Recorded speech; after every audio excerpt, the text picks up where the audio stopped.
Hello? Hey, what's up? Yeah. I don't know. He's an idiot for even sending the email.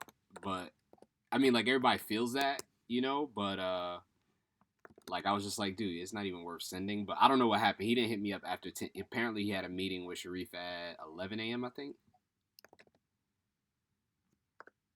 So I don't know.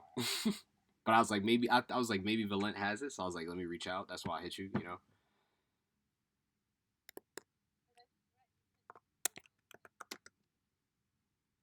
I didn't see the second one.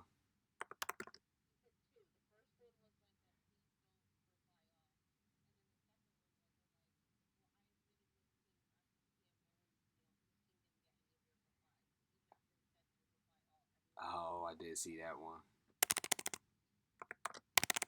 Yeah, I was like, dude, I was like, honestly, I talked to him. He like called me panicking. I was like, first of all, you're like a senior teacher. Like, what is she really gonna do to you? But I was like, it's not even worth it for you to like do that. Like, I feel the same way, but I just ignore it.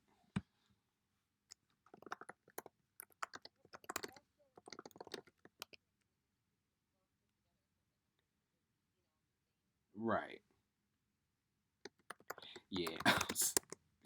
I was like, I don't know.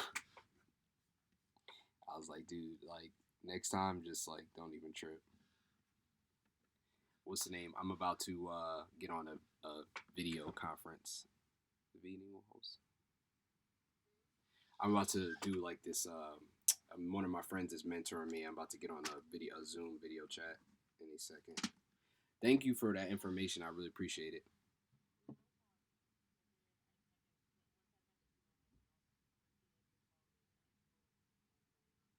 Oh, okay.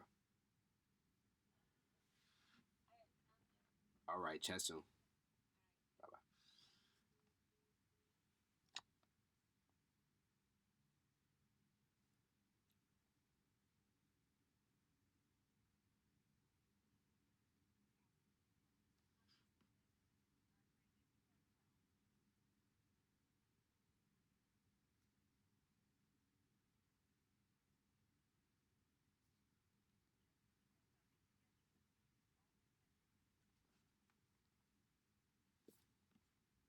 Hey, did I do it? Yo, you did it, bro. Oh right, I'm really bad with technology, like very bad. Dude, yeah, you a college professor, man. You got a PhD, bro. Yeah, it's not in this. Hold on one second. How do I get it to use my eye thingies? This is hold. Just give me one second. Bro, take your time. You good, man.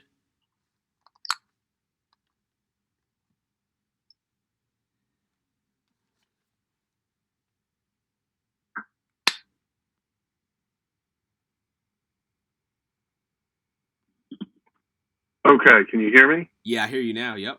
I hear you fine. Oh, perfect. And now I hear you too. Like not like echoing. Great. How are you? Dude, I'm well, man. Just in the house, just trying to take advantage of like this downtime. You know what I mean? Like I'm teaching, but it's not really like it's like fake. You know what I mean? Like, Right. so I'm just Are trying a to lot of like, your students checking in, like yeah. coming to class? No. I mean, if I have a class Yeah. of 25, I probably get 7 to 12 kids. You know, Damn. like I mean, kids got stuff going on. Kids don't want. They're not forced to if like mom's not home or you know what I mean. Hmm.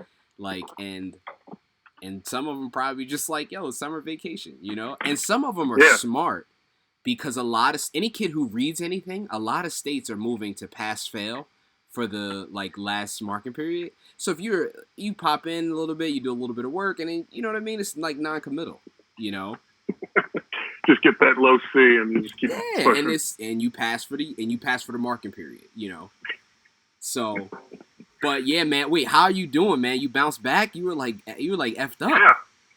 Oh, I was bad. So that whatever that was, that Saturday night into Sunday morning, I woke up, felt like I had a fever or whatever, and then it just got worse. And it really was like that 10-day mark where I was just like felt like shit, and then I started like rounding the corner, and then by day 14, I was pretty good, and now I'm I'm good. I mean, the only thing that is still a little weird is like the taste. The taste thing is not really all the way back. Like it's bizarre. Like when I bite into something, like I know what it is, like I taste the right way, but by the time I'm done eating it, I don't taste nothing anymore. So it's like I have like a very like it almost fades out. Bizarre. I hope that's some short term shit and not some long term. And like I said, I wasn't able to get tested here in New York, so I have no like verification. But I mean, I was checking off every box. You know, I had a fever for 10 days, the lower back pain, the aches in the body, the chills, the no taste, no smell, the coughing. And, you know, when you're coughing, like, you really just can't breathe. So that's sad. So I didn't do shit for like 2 weeks.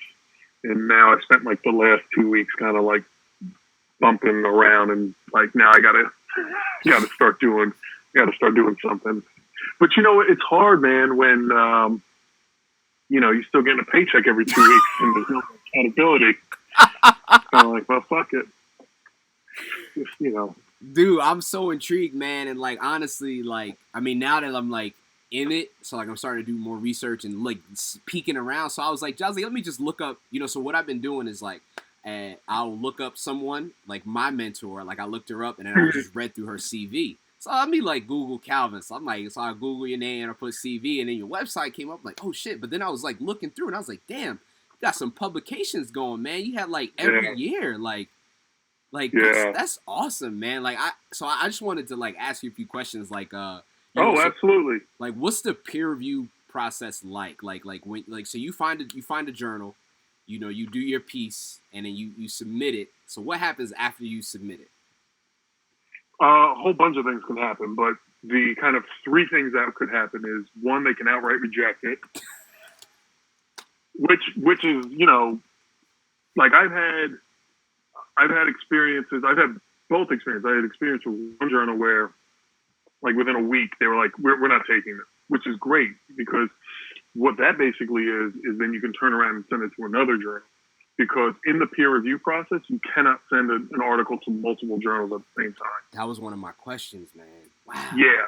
So what sucks is like if you send it to a journal and then you don't hear something for like 6 months, you know, your article or your writing is just basically waiting in the wings. And I had that with one paper, only one, knock on wood, where it was like really long.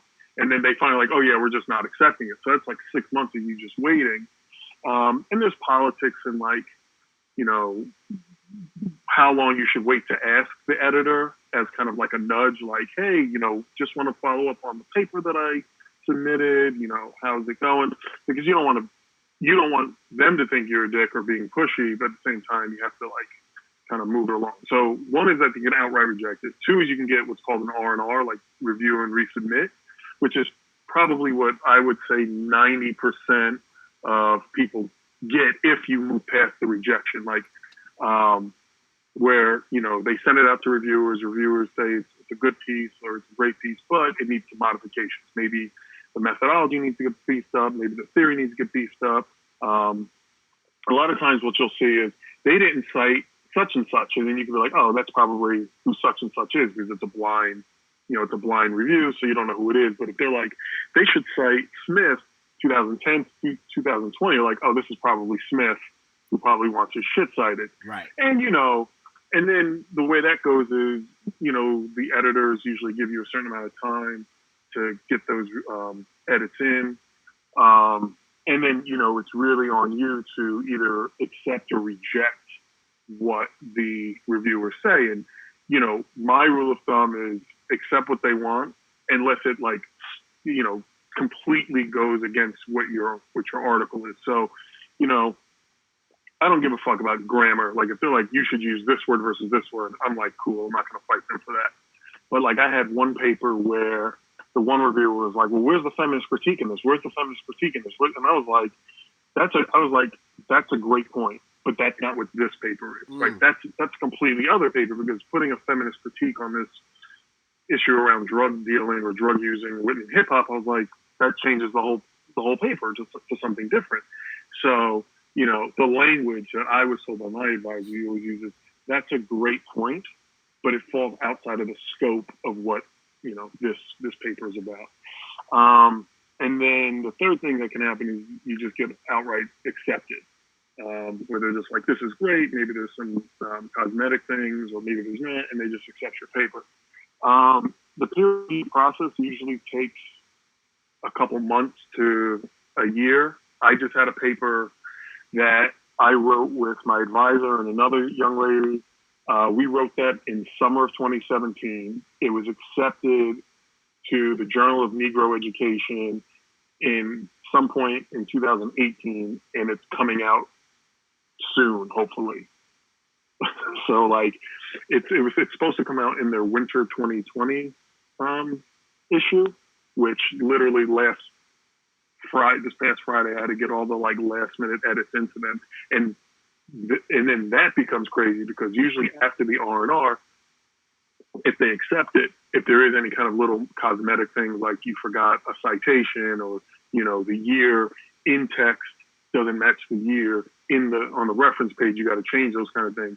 Like this journal sent me this Thursday night, and they're like, you need to get this back to us by Saturday if you want this published in this next edition. So yeah, so Friday I was just fucking clicking, copying, doing all that kind of shit. So that's kind of like the peer review. I would say on average, earliest turnaround time, I would say is like 6 to 9 months. Now, unless the way that you can kind of get around that sometimes is if you do what's called like a special issue.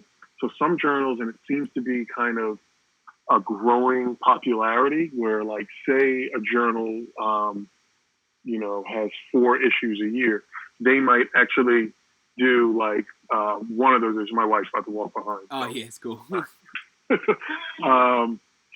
They might take one of those issues and say, we're going to do a special issue for the December, and it's only going to be around X, Y, and Z. So it's almost like a call for papers for things around X, Y, and Z. And then what those are really great about is that if you're accepted, it's a conditional acceptance that as long as you don't write junk, your paper is going to be in it. And it has a specified publishing date. Whereas, like, for instance, like, look, we submitted this article about marriage. I don't know. We read some shit looking at some data about like Black and Latino families and marriage or something, and we used some big data set, and we just kind of cold sent it to the Journal of Negro Education in 2017. They didn't accept it until 2018, and it didn't get published now until sometime in 2020. So that kind of sucks, especially if you're like on a tenure clock where you need that. But with the special issues, those are cool because they have a specified end date. So, for instance, like I have one article in the Prison Journal that call for papers maybe went out like August of 2018-ish, maybe. Mm-hmm. But the issue came out in September of 2019. So, like, I knew when that paper was coming out. I like those things. Again, it puts you under a bit more of a timeline. Like, so you have to be a little bit more goal oriented. Like, I have a time frame to get this in. But, it really depends on a whole host of factors too, on like where you want to submit stuff. So, there's the top tier journals in everybody's field, which is really hard to get into, and whatever the case might be. And then there's also like the like if you're part of like a association, usually they have journals that you can submit to. And then there's just journals that are within your field. And then there's like special topic journals like that's like specifically go towards what you're looking at. So, I would identify as like a cultural / critical criminologist, which means we're a bunch of lefties who think like abolish prisons and all this kind of stuff, right? Et cetera, et cetera. So I'm probably not going to submit to, criminal justice and public policy, which is considered more of a moderate conservative journal, but it's a highly ranked one, which kind of sucks. Whereas like the Prison Journal, and, something like that, which is more lefty one, because, this whole peer review thing is you're talking to your peers, right? This shit is not supposed to be there's people who argue for public access and shit like that, which I'm all for, but at the end of the day, the whole point of these things is that you're speaking to other academics. You're not necessarily speaking to, non-academic people when it comes to journal publishing. So, you have to kind of balance that when it comes to it. Like, my dean basically said to me earlier this year, late last semester, he was like, "No, you're good. Like you've got a lot published." But he's like, "I want to see you publishing in top tier journals." And so I was like, "All right." So basically, he gave me the green light. Like, I don't care if it doesn't get in. I just want to see, sending it to that. Like, clearly you can get published. You send it to all these other places, but now we want your name. So because you never know, it could get in. So like, I have 2 articles that I'm supposed to be working on that I'm just going to send to the number 1 and number 2 sociology journals. And if they don't get in, they don't get in, and I'll go to the next level and just see what happens. Now, if it was just on me, I would rather send them to a little bit more specified journals. Right. But the other rule of thumb that my advisors told me is there's 2 people you listen to: the person you're sleeping with, so your husband or wife, and the person who signs your paycheck. So So, in this case, the dean is one of those people in that lineage who signs the paychecks.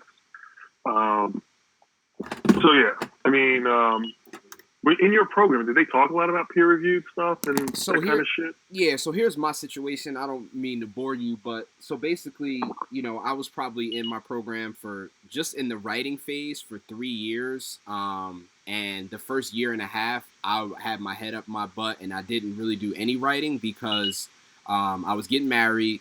I was navigating that. I was navigating some other life stuff. And I just was like, whatever. So once I start, like halfway through, once I started like getting serious and writing and like taking it serious, my advisor was like, all right, I'm going to Australia. She took a year, like not sabbatical. She's a visiting professor. She just dipped and went to Australia. So I'm like, bitch, what? Like, excuse my language. Oh, you got the ear things in. Yeah. she like dipped. And I curse. Right. And like I'm getting serious and she's taking like 4 weeks to get back to me, whatever. She's like totally like not committed to me. And then like I think I got my first 2 chapters approved and it's like June of last year. And she's like, I got a job at UC Santa Barbara. She's a professor at Seton Hall. She got a job in California. So I'm like, I like literally cursed her out through email. So I say all to say like my process was like really crazy. And like my advisor was like really detached. And I don't necessarily know that we see eye to eye. So, like, I don't really have, like, the mentorship relationship where I can go to her and be like, hey, da-da-da-da-da. And, like, my program was also hybrid, too. So, it was like when we had class, it was like we would come for, like, 8 hours on a Saturday, 8 hours on a Sunday, and then, like, everything else would be online. We would do that, like, probably 3 or 4 times a semester. But, no, to answer, that was a long-winded story. But, no, they didn't really talk about like the peer review process. So like I reached out to a bunch of people. I think you commented on his page once, a black guy named Mark Rogers. You know him? Rutgers. Oh yeah. We went to high school together. I didn't know you went to high school with him. Yeah. So I reached out to him. I've probably spoken to him 2 or 3 times, and like I'm just starting to like trying to turn the wheel on like this process because I don't know anything about it. Like I literally know nothing about it and really how it works and really to position myself to get a job probably next year because like this year I think I applied for 1 job, haven't heard anything back, but it's the COVID-19 but it's also epidemic, pandemic, we're all dying. Yeah. So like my thing is like if I could use this summer to like write a piece or 2 and like pump it out and then like hopefully get accepted for at least get 1 thing published so I can have that on my resume to apply in the end of the fall, or early spring. You know what I mean? That's the goal, So like I said, like I don't know anything about the process. I'm gonna talk to him. I'm talking to you. Everyone is saying like, dude, you need to get published and you need to go to conferences. But I feel like conferences is like the easy part. Like I already got accepted to go to a conference, but it was canceled. It ended up being canceled. So like, Right. Real quick, do you hear a beeping? Yeah. Sorry. Let me just take a second to try to like fix this thing. You thought it was? Oh, okay. I didn't know if it was something that I didn't do right on the Zoom. Dude, it's like it's my alarm first system. Time hosting Zoom, so I want to rip it out of the wall because it's annoying the hell out of me. No, it's all good. What the hell is going on with this?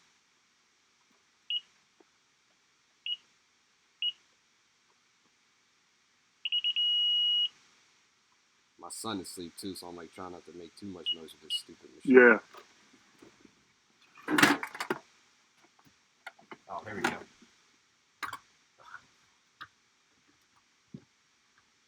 Hold on 1 sec, bro. Yeah, no worries.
Yeah, I'm back, bro.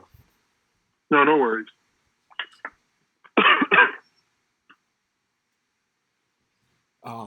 So yeah, so I, like I said, the program really, I mean, I have people in the program that I could reach out to, but Sure. I haven't really gotten anything going. Like, yeah. Right. So, I mean, I know you said you had other questions, and you can ask now, or I can just kind of go through some things I wrote down if you want, just to kind of. Yeah. So my other question was like, how do you balance like teaching and like writing and researching? You know what I mean? Like, is it like, do you kind of just like rush to do things, not last minute, but like, is it just like kind of just like crazy, or is it like, do you have like a system or? Yeah. So, like, I don't know if you know that I had appendicitis. Did you know this? I knew that. Ernest told me. Yeah. So you do. Right. So in 2018, I had 2 bouts of appendicitis, which so I had it in March of 2018, had surgery, and then like 3 months to the day later, I went back to the hospital, had pain, and then found out I had appendicitis again. So I basically found out they fucked up and didn't take it out. So they basically left like a rotting organ in my body for 3 months, and perforated and all that kind of stuff. So that really kind of like took me out for a while, like writing and stuff like that. I just, but what I have found that works the best for me is I can't write at home, which is kind of weird now that like I'm kind of stuck at home, and I don't mean that in a bad way, but like, we live in a small apartment. We have, 2 cats, a dog. A lot of my academic books and shit are at work and stuff. But, I have found that, like, Google Calendar, there's a cat. I don't know. Nah, you good, bro. Yeah. I got my dogs walking around here. I've, like, utilized, actually what I was doing before we got on the phone was, like, redoing, like, my writing calendar. Basically, I just put together, like, a calendar of, like, when I should be writing during the day and what I should be writing during the day to really keep me on, like, my P's and Q's. And as an accountability chart, it doesn't always work. I don't always get as much done as I want. In terms of the balance, I try to schedule during the semesters that I am teaching days that I'm writing. So, for instance, like if I teach on on a Tuesday, Thursday during the semester, I know for a fact I'm not writing on those days. And I've given up telling myself I'm going to write on those days because I used to say, I'm going to write in between class, and you want to have lunch, you're exhausted, and then I beat myself up because I didn't do it. So I was like, I'm not writing on those days. But like this semester, I didn't have to teach, and I can explain what that is in a little bit, like why I didn't have to teach. But yeah, the time that I have found that the most of my writing gets done is winter break and summer break. That's just kind of how it goes. And, teaching, according to Rate My Professor, I do pretty well at it. But I also know that I just have to be a good teacher. I don't have to be an excellent teacher. You don't have to be, you don't have to be like rock, like out of this world. Right. Okay. No. And the reason that is because that's not what I get paid to do. I get paid kind of in 3 different categories. Research, publications is one, teaching, and service. Right. And you can kind of think of it as the school tries to tell you that it's kind of like think of it as like a 45%, 45%, 10% split. But it's really probably like an 80% publication. You do service, and as long as you're not like molesting kids, no one gives a shit. No, seriously. No one has across different academic spectrums. Right. Are you still there? Yeah, I'm here. Oh, did I lose you? Oh, okay. It froze. Is like I've never seen someone just get tenure because they were a great teacher. You get tenure because you have a solid research agenda with steady publications in decent to good journals. And then depending on what field you're in, some fields want you to have visiting professorship. Their Rate My Professor is 5.0 and a bunch of red hot chili and no publication. Wow. So again, when it comes to the teaching, I've taught before. I try to do my preps well in advance. And you give assignments based on the type of course. So if it's an intro course, they're getting a bunch of multiple choice exams with Scantron. You know, they're not going to get 20-page papers for an intro class with 100 students. That's just not going to happen. Same thing with even a 200 level class. Maybe it'll be a short paper. Really, only once you get to a 300 level class, you're giving them, at least in my experience, a longer paper with a lot of that they need to be doing a lot of maybe research on it and things like that. But yeah, I mean, that's kind of the balance. And each semester it's different because it's depending on if you're teaching, not teaching, what days you're teaching, and really trying to find those grooves. One thing that really sucks for me is I find that I write really well at night, but that's not a good life. It's not a good way to live your life. That I'm writing from 11 p.m. to 3 a.m. and then I'm supposed to get up in the morning and do stuff. So I really try to focus on trying to write in the middle of the day and, kind of flip some of the things I do. I don't know, how you are, but I'm a person who's just, I'm a list guy. Dude, that's why I'm writing. When you talk, I write. I'm I don't want to be disrespectful because when somebody I respect, I'm looking at you, but I'm also jotting, I'm typing, I'm moving around the house. Yeah. No, write things down, whatever. But, one of those things that I do is I'd write these lists and it'd be answer emails, work on this, work on that. And then fourth or fifth thing on the agenda would be start my actual writing. And I'm nah, I got to flip that.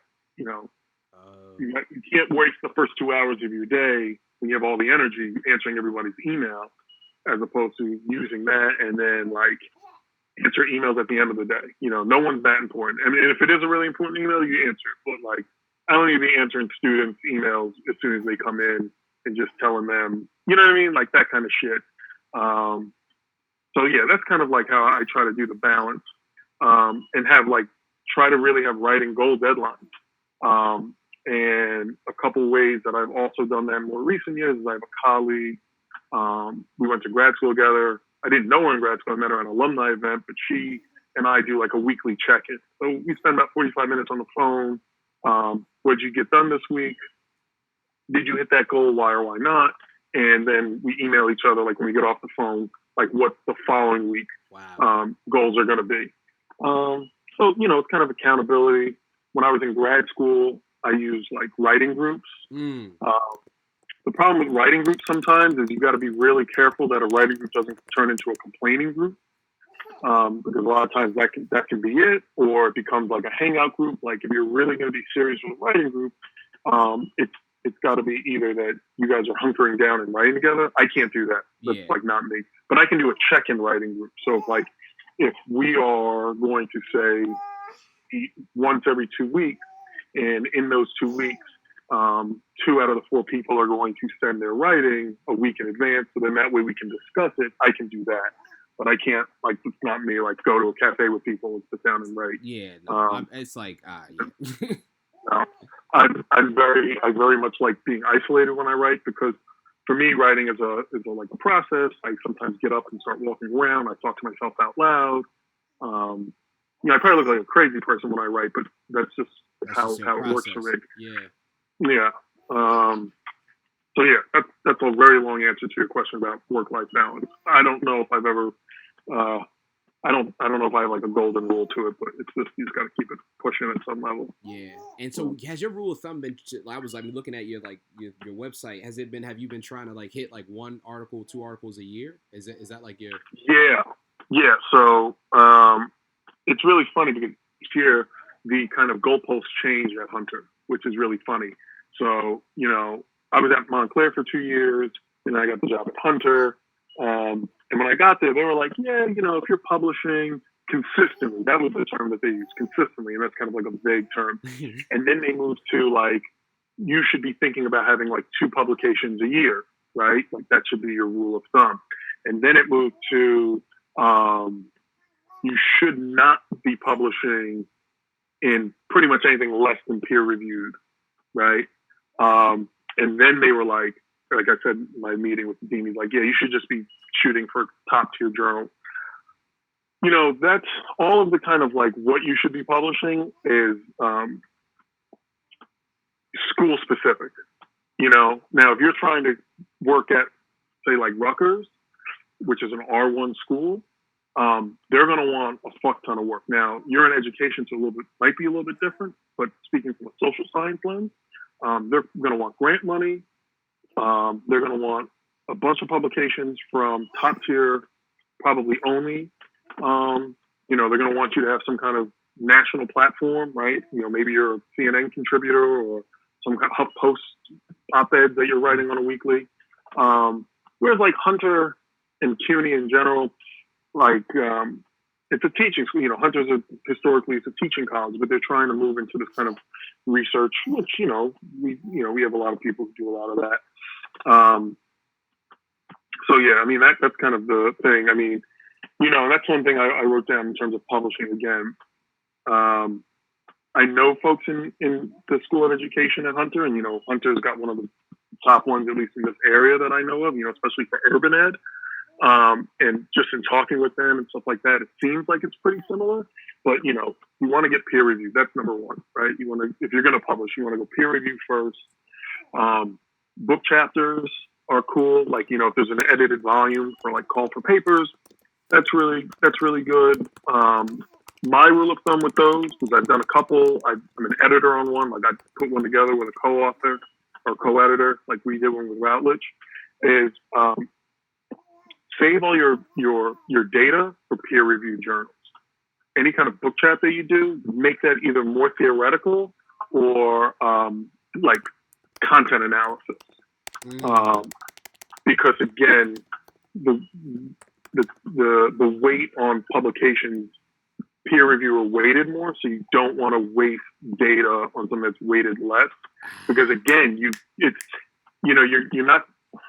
can't publish the same thing in multiple places, right? You can tweak it a bit, right? And that's something that a lot of people, especially big data people, right? Like quant people do, is like they'll publish like 4 papers on the same exact topic, but they'll be like, LGBT Black, LGBT Hispanic, Latino, Latinx, LGBT Asian, LGBT, Native American, and they'll literally write the same paper and like, just look at the data, how that's driven. Like that you can do, but not always. So peer-reviewed book chapters, reviews of books. Like sometimes when you start getting into this game, they'll be like, hey, like a journal will come to you and be like, can you review this new book? Like you have expertise in it. I've done one so far because they're not worth much. Okay. But they go into an academic journal, so they're not worth much, but they're there. And then I would say non-peer reviewed stuff, but that's also pretty tricky. So like writing an op-ed that's going to go into like tap.com union, that's maybe not really important. But if like you were to write something for like Inside Higher Ed, have you heard of that one? Yeah. Like that's like a pretty big thing. So while it might not necessarily be weighted, it has a very large platform. So if you have something written in that, like if you write an op-ed or a response, like, COVID and teaching, a high school perspective, right, in an urban education experience, right, that's maybe not going to be weighted, but that's going to give you a bigger platform that people are going to notice you and put you on the radar. You know what I mean? So the non-peer reviewed stuff is kind of interesting how that works. So I'd say that in terms of publishing. Look for special issues at journals when it comes to, as I said earlier, look for call for papers for edited volumes. And conferences, as you mentioned, I think, conferences are good, especially when you're kind of like young in the game, metaphorically speaking. I would say you don't really need to do more than 2 a year. Think of it. I think in semesters, right? So, fall to winter and then spring to summer is like fall to winter is one semester and spring to summer. If you did one in each, that's usually good, or whatever's financially feasible for you. You know what I mean? Like for instance, I went to a conference in September and I was invited to go to the conference. Like I didn't have to apply, and it was up in Banff. Canada, which is up in Alberta. Oh, I remember Beautiful. when you were there. Yeah. Yeah, it's beautiful. It's beautiful, right?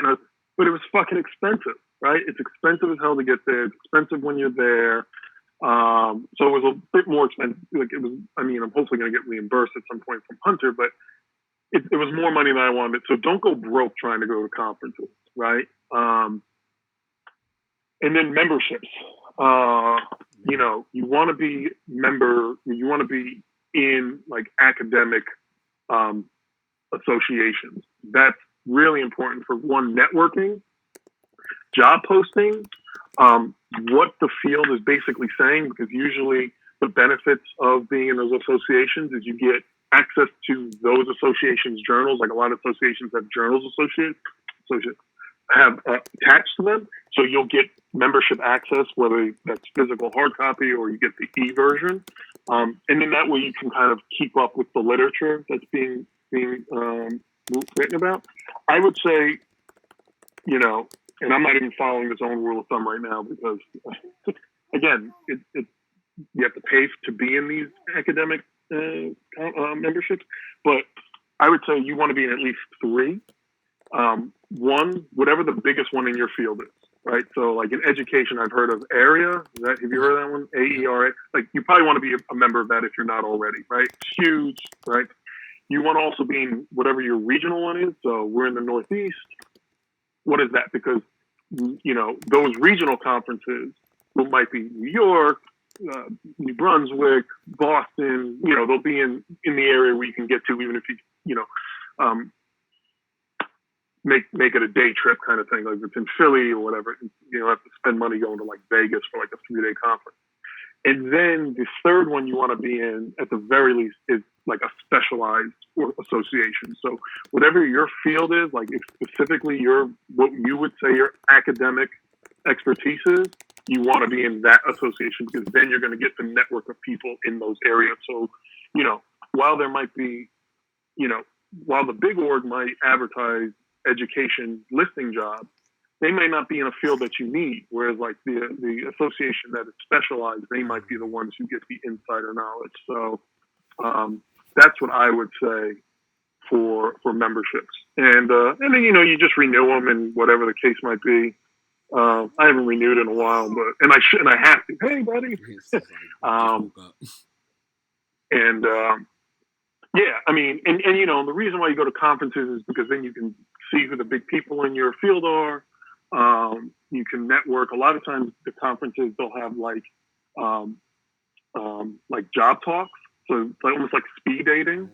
Like, you know, you have to sign up in advance, but you can almost do like a speed dating. So, like, you know, if Rutgers is there, or if whoever is there, they might, you know, you sit down with someone and, you know, maybe do like a 10, 15-minute interview, right? It's a good way to also, you know, see what your peers are doing. Like, you know, in some way, you know, what your competition is, right? Who else is writing on, and just remind you did like urban. I did Latino studies. Latino. So basically, like Plainfield, I did a case study. Plainfield switched from black to Latino. So my dissertation was I explored like how the school personnel responded to that demographic shift. So it's basically like Latinx students, urban education, you know, low income, all of those things. Right. So if you had to like break your research down in 3 topic areas, what would you say they are? Latinx studies. Students, urban education, and then the last one, I don't know. I guess those 2 would be kind of like what I can like think now, you know. This guy. Right. So like Latinx studies, urban education. Did your thing have a lot to do with like? Well, see, yeah, okay, all right, yeah.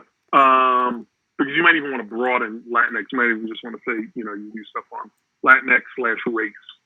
You know what I mean? Just to kind of have that as a kind of a broader thing. Like, so for instance, I say I do social justice, inequality, and race.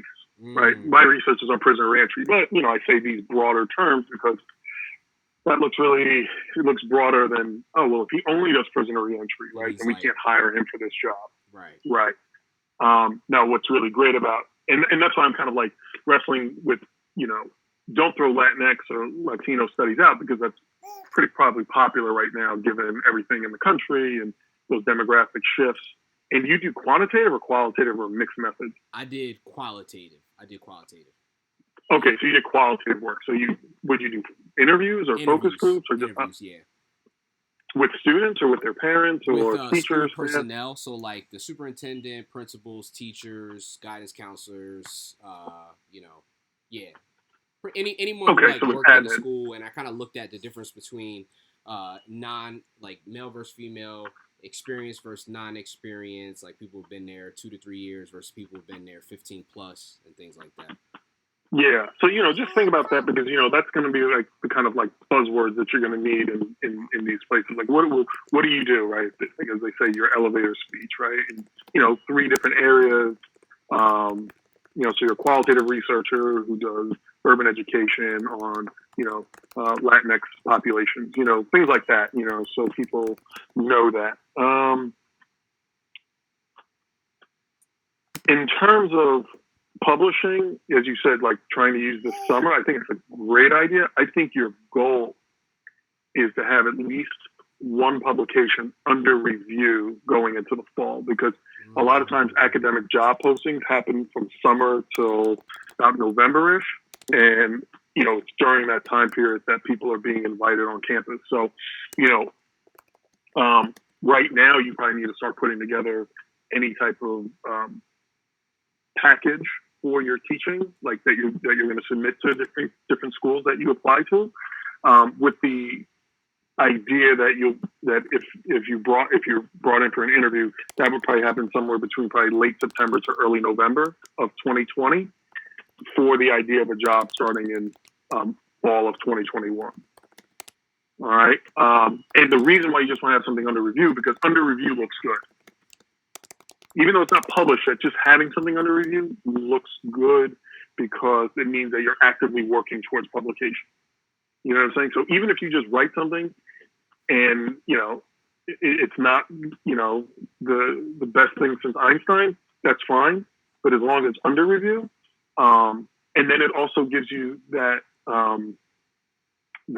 experience with going through the review process. So, start taking a look at journals in your field, like of education. So for instance, let me look. I just published something in race, ethnicity, and education. It's like a social sciencey journal, versus like a maybe more education one. But again, I'm not. Don't be beholden to that. I'm not really sure what else. But then hold on. Let me just see. There's another journal that I was looking at for another thing. Like there's a journal of Latinos and education. Like that might be like a goal that you want to look at. I can email you the link to their website. You can just Google Journal of Latinos in Education. But like that might be a journal that you want to aspire to. And so once you find a journal that you're interested in publishing, you got to do a couple things. You got to read what they want, right? So what's the word count?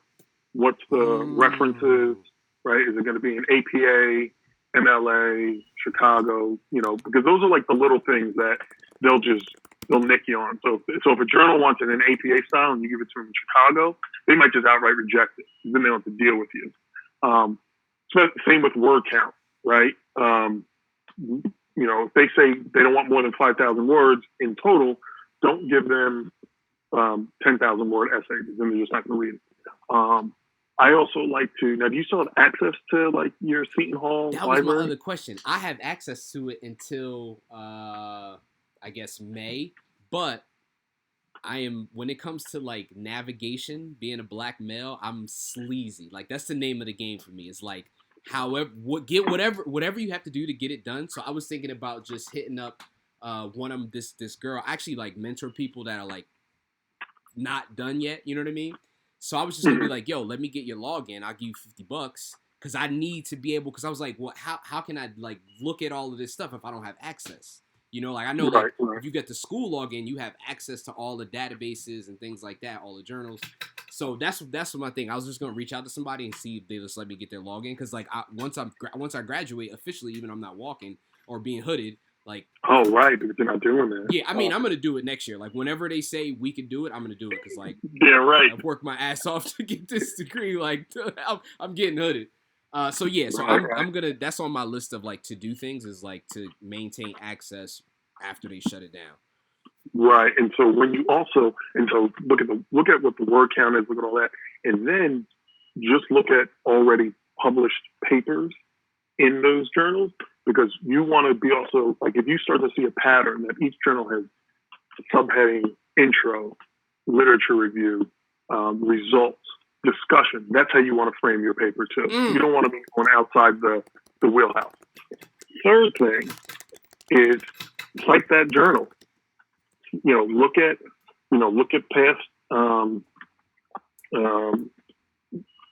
submissions and articles that are in that journal, and you should probably cite that journal. Again, it's just part of the name of the game. Like if you want to submit to a journal, if you've cited that journal, then they see that you've read that journal. You So know what I'm saying? like, you have like skin in the game, yeah. Like you care. yay, you care about this journal. You actually think that this journal is relevant and things like that. And that to me is kind of like the kind of process. And journal writing, you start to get a little used to it because a lot of times it's a lot of the same kind of. You're going to have your intro, you're going to have your literature review section, you're going to have your methodology section, you're going to have your results section, you're going to have your conclusion, right? So whatever that is, 5 sections is kind of like the main thing. And then, just those subtleties, right? What's the reference style? What's the word count? Make sure to cite something from that journal if you can, if you find something. Look at that journal's impact and also look at how R1 and R impact factor 1 and 2. He was like anything like is like you kind of like it's yeah. But it's so weird to me because like for instance, I have one article that I wrote and it's in the Journal of Environment and some bullshit. I don't even know what the hell it is, but it was a call for special papers.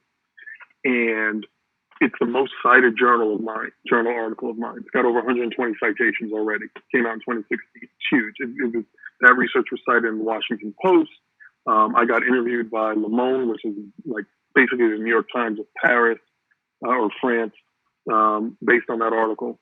And it's not a top tier journal thing, but for me, it gave me a bigger platform. So it's like a weird thing how all that works. Whereas, like, I have an article in Punishment and Society, which within criminology and penology is like a top 10 journal. At least it was when we got it in there. So it's been like cited 6 times. So like, the balance is not really there.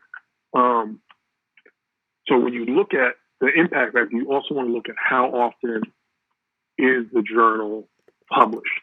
The average, I would say is like 4 to 6 issues, but like, if it only is publishing like twice a year, like you don't want to go there because at least maybe not for your first one, because that's going to take a longer time. Like for instance, this Journal of Negro Education, I don't know if they have a really long backlog. They only are publishing winter and spring from what I found out. Like, you know what I mean? So the backlog is different. Whereas like, something that might be publishing, 6 times a year, maybe once a month, again, it might lower their impact factor. But for your first one, you just want to get skin in the game, right? You want to just get your first publication out there. Sometimes, like my very first publication was this journal called Deviant Behavior. And I think they publish maybe 6 times a year. But what was really interesting with them is, unlike everything else at that time, like it is now, everything's electronic. You submit it. They were still asking for shit in hard copy. So I had to print out the paper and then mail it to them down in whatever school they were in Louisiana. And it got accepted. But like, that might be an advantage because a lot of people are like, hey, I'm wasting my fucking time printing this shit out, mailing it to these people and blah, blah, blah. But, so, you just got to look at little things like that. That's what I would say. But yeah, so, and then my other question for you was going to be like, with your dissertation, are you looking to turn that into a book? Yeah. So, like, is that something you've thought about? Yeah. So I talked to this a lady that I met. She actually taught my qualitative studies class, and she was saying like try to turn it into, to an article. So that's what I would love to do once I start looking at these journals is figure out how I can take this robust document and like shrink it to use it. You know what I mean? Because it's like once I get it on the ProQuest website, which is happening like this week, it's like done after that. It's like serves no purpose. So I think that's like how I want to attack it. Like instead of writing something new, is to just really take that and like shrink it and hopefully like use it as a peer, not a book, but a peer review article. Okay. Because you could either, unless you tell me that I need to make it a book, like you know what I mean?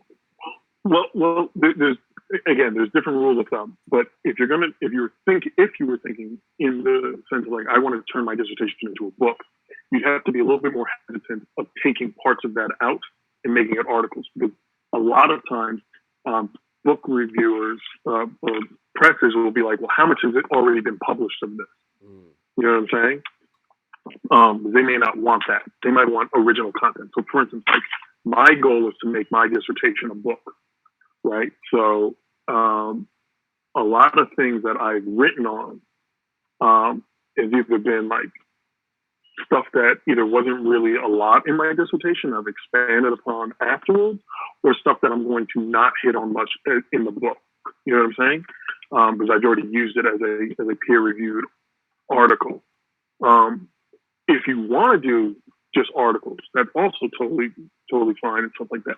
But don't think of your dissertation as something you have to shrink down. Think of it as like, I'm going to take a section of this and I'm going to write an article on it. So like, for instance, you said you spoke to principals, guidance counselors, other staff and stuff. Mm-hmm. You can do an article literally just based on the interviews you did on the guidance counselors and extract that information and write it like that, like Latino shifts based on guidance counselors' perspectives. Then you could do another one based on principles. See what I'm saying? That's how you tease it out instead of thinking of it as, how do I take this massive piece of writing and turn it into a 20-page article? No. You take aspects of your dissertation. I would also say there might have been things that you didn't really talk too much about, right? Or maybe only have a small section on in your dissertation that now you turn that into a larger article. So you can think about an article based on gender, right? So you're only going to look at the admin that were female and what were their perspectives and what did they say, right? What did the men say? While it was Latino, right? In my knowledge of Plainfield, like they've had Puerto Ricans in Plainfield, right? Like, but I'm assuming this transition is more with Central and South American Latino. Totally, yeah. From four countries or 5 countries, yeah.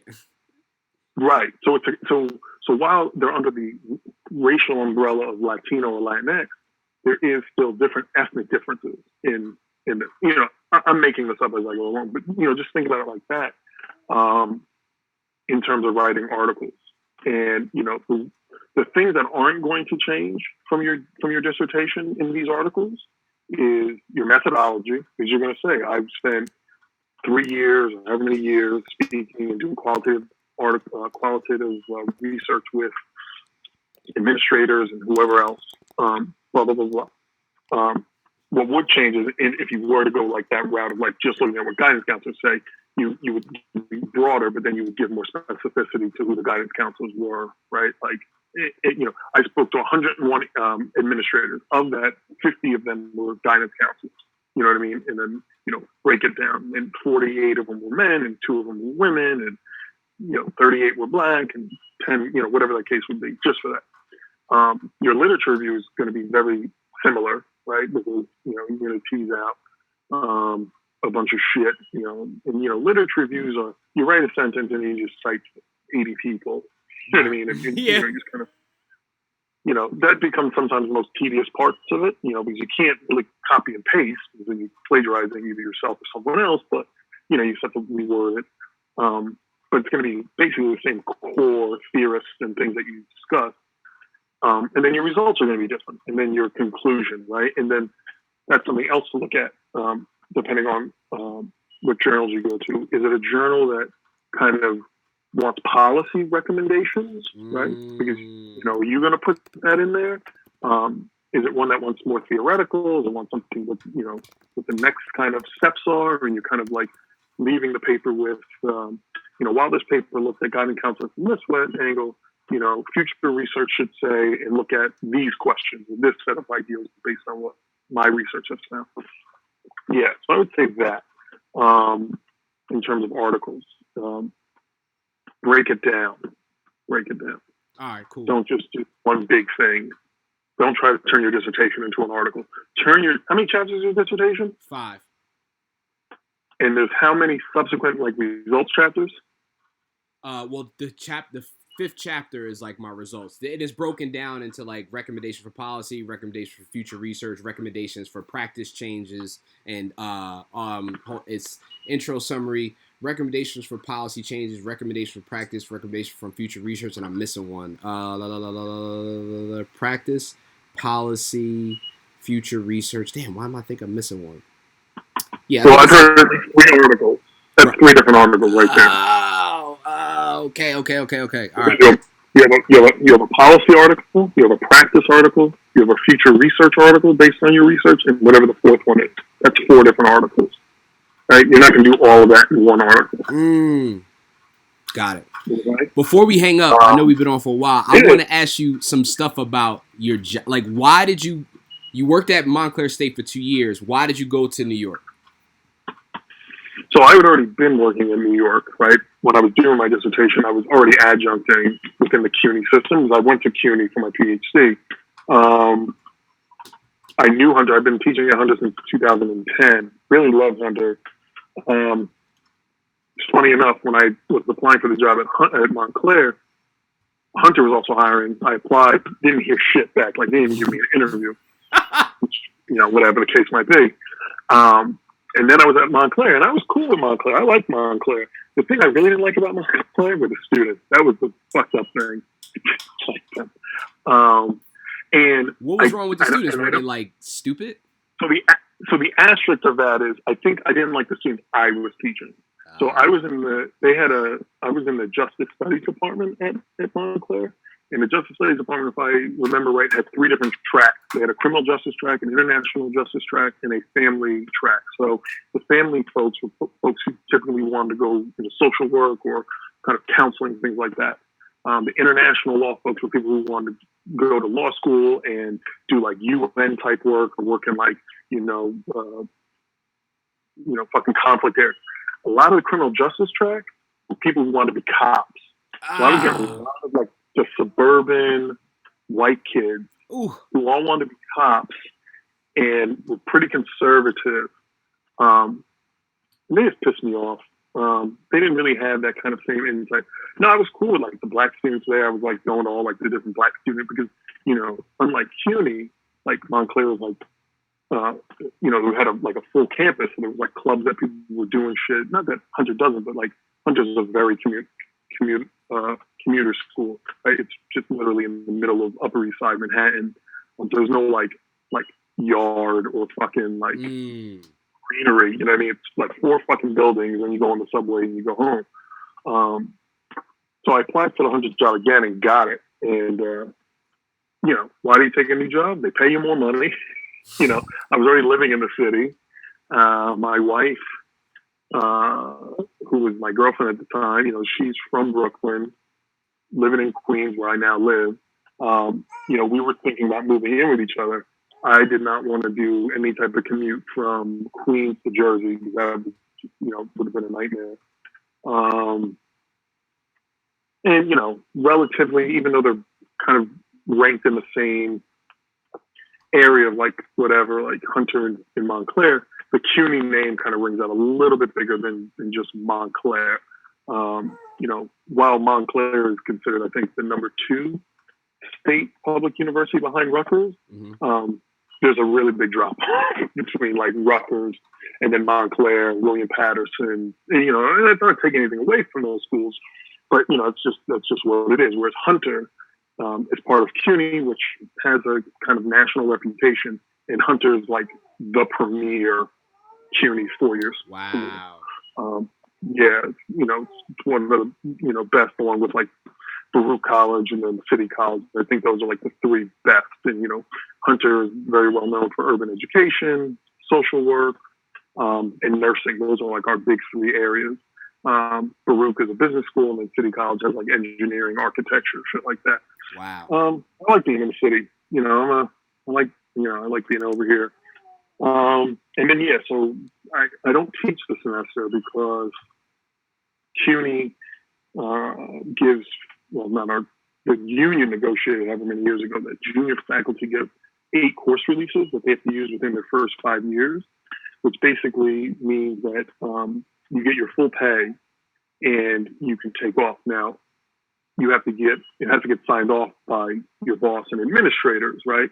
But as long as your chair is pretty cool with it, and I have a cool chair, like she was cool with me because, again, knowing myself, I have colleagues who've done it where they'll take 2 courses off. So they'll only have to teach 1 a semester, like this semester. Or they'll do 2 courses, whatever it is. But I knew me, I'm like, well, if I got to go to Hunter 2 days a week, it don't matter if I'm teaching 1, 2, or 3 classes. I got to be here, so I'm not writing on those days. Right. So I'd rather have off.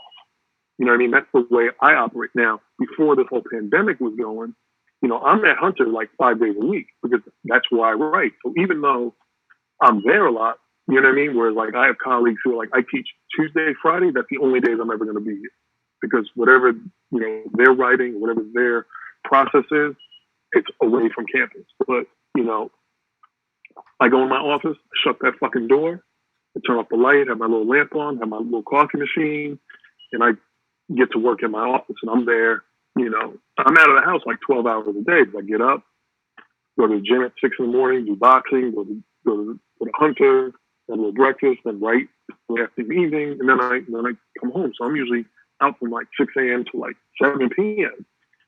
Now that's all changed, but yeah. So that's kind of like how it is for me, and I get full pay. I mean, fucking great. Yeah, and I like, and for me also too. I mean, again, not that Montclair wasn't this as well, but I do politically align with the idea of like, CUNY in general is the largest urban